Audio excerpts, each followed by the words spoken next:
Hi అండి. Welcome to Anu vlogs. ఈరోజు మనం గుళ్ళగా మైసూర్ పాక్ ఎలా తయారు చేయాలో తెలుసుకుందాం.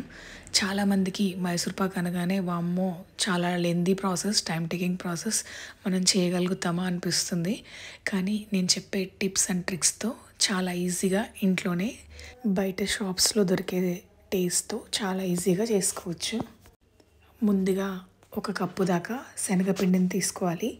శనగపిండిలో నలకలేమి లేకుండా బాగా జల్లించి తీసుకోవాలి.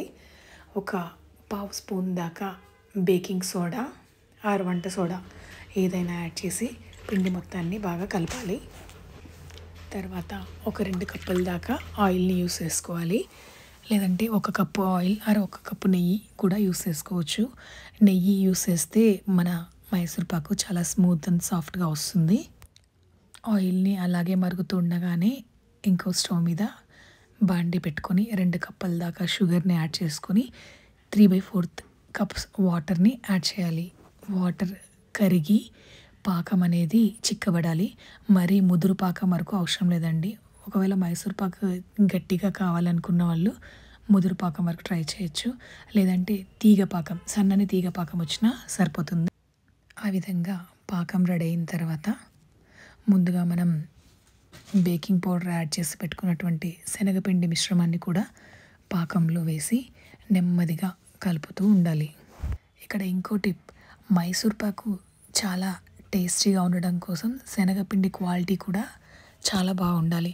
పాత శనగపిండి కాకుండా రీసెంట్గా గ్రైండ్ చేసి యూస్ చేసుకున్నటువంటి శనగపిండిని యూస్ చేస్తే టేస్ట్ అనేది చాలా బాగా ఉంటుంది. తీగ పాకం రెడీ అయిపోయింది చూడండి. తర్వాత ముందుగా రెడీ చేసి పెట్టుకున్నటువంటి శనగపిండిని కూడా యాడ్ చేసి స్మూత్గా కలుపుతూ ఉండాలి. నిదానంగా స్లోగా కలుపుతూనే ఉండాలి కంటిన్యూస్గా. లో ఫ్లేమ్లో పాకంలో శనగపిండిని అలాగే కలుపుతూ దగ్గర ఒక అరగంట టైం వరకు కలుపుతూనే ఉండాలి. తర్వాత మిశ్రమం కొంచెం దగ్గర పడుతుంది. కొద్దిగా దగ్గర పడిన తర్వాత మనం ఆయిల్ని హీట్ చేసి పెట్టుకున్నాం కదా, ఆ ఆయిల్ని కొద్దిగా వేస్తూ కలుపుతూ కంటిన్యూస్గా కలుపుతూనే ఉండాలి. ఆయిల్ అనేది చాలా హీట్ ఎక్కి ఉండాలి.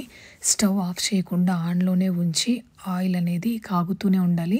అలా కాగుతూ ఉన్న ఆయిల్ని మధ్యలో ఒక స్పూన్ ఆయిల్ని యాడ్ చేయడం, మళ్ళీ కలుపుతూనే ఉండాలి కంటిన్యూస్గా. అలా 2 కప్స్ ఆయిల్ కంప్లీట్గా అయిపోయేంత వరకు అలాగా ఆయిల్ వేస్తూనే ఉండాలి, కలుపుతూనే ఉండాలి కంటిన్యూస్గా.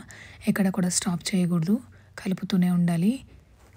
చూడండి, వేడి ఆయిల్ శనగపిండి మిశ్రమాన్ని తగలగానే కన్సిస్టెన్సీ ఏ విధంగా చేంజ్ అవుతుందో ఆ విధంగా ఆయిల్ మొత్తం పిండి మిశ్రమానికి పట్టే వరకు బాగా కలుపుతూనే ఉండాలి.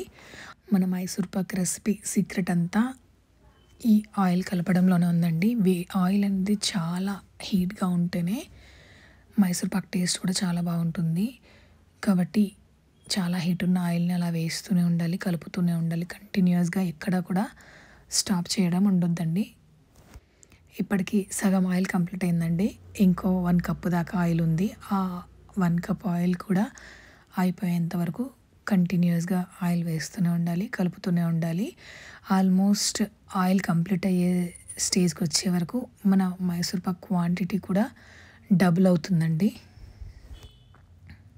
చూడండి ఎంత బాగుందో. మీరు కూడా నేను చెప్పిన టిప్స్ అండ్ ట్రిక్స్తో మైసూర్ పాక్ని చాలా ఈజీగా ఇంట్లోనే చేసేయచ్చు. బయట బజార్లలో కొనుక్కొని తినాల్సిన అవసరం లేకుండా ఇంట్లోనే చేసుకోవచ్చు. చూడండి, డబుల్ క్వాంటిటీ అయింది. ఆల్మోస్ట్ ఆయిల్ కూడా అయిపోవచ్చింది. 2 కప్స్ ఆయిల్ కూడా కంప్లీట్గా అయిపోవచ్చింది. ఇలా బాగా దగ్గర పడి గుల్లగా ఉన్నటువంటి మైసూర్ పాక్ మిశ్రమాన్ని డిమోల్ చేసుకోవాలి. డిమోల్ చేసుకోవడానికి ముందుగా మనకి ఏ ప్లేట్ షేప్ అయితే కావాలో ఆ ప్లేట్ మీద ఆయిల్ అప్లై చేసి గ్రీసెస్ రెడీగా పెట్టుకోవాలి. ఈ వేడిగా ఉన్నప్పుడు మాత్రమే దీన్ని డిమోల్ చేసుకోవాలి. ఏమాత్రం చల్లారినా కూడా మనకు పీసెస్ కట్ చేయడానికి అంత సులభంగా ఉండదు. మైసూర్ పాక్ని డిమోల్ చేసిన తర్వాత ఒక 2 నిమిషాల వరకు అలానే ఉంచాలి. తర్వాత మనకు కావాల్సిన షేప్స్లో ఘాట్లు పెట్టుకోవాలి. పెట్టుకొని ఒక 1/2 అవర్ వరకు అలాగే వదిలేసేయాలి. తర్వాత అట్లా పెట్టుకున్నటువంటి మైసూర్ పాక్ మీద ఇంకొకసారి ప్రెషర్ అప్లై చేసి పీసెస్గా కట్ చేసుకోవాలి. అంతే అండి. ఎంతో simple, tasty Mysore Pak recipe చాలా ఈజీగా ఇంట్లోనే మనం కూడా చేసుకోవచ్చు. మీరు కూడా తప్పకుండా ఈ మైసూర్ పాక్ రెసిపీని ట్రై చేసి టేస్ట్ ఎలా వచ్చిందో కామెంట్ చేయండి. ఇది నో ఫెయిల్ రెసిపీ అండి. నేను చెప్పిన టిప్స్ అండ్ ట్రిక్స్తో అండ్ మెజర్మెంట్స్తో మైసూర్ పాక్ చేశారంటే డెఫినెట్గా చాలా బాగా మైసూర్ పాక్ కుదురుతుంది. మైసూర్ పాక్ చేయడానికి ఉపయోగించే శనగపిండిలో ప్రోటీన్, ఫైబర్, ఐరన్ అధికంగా ఉంటుంది.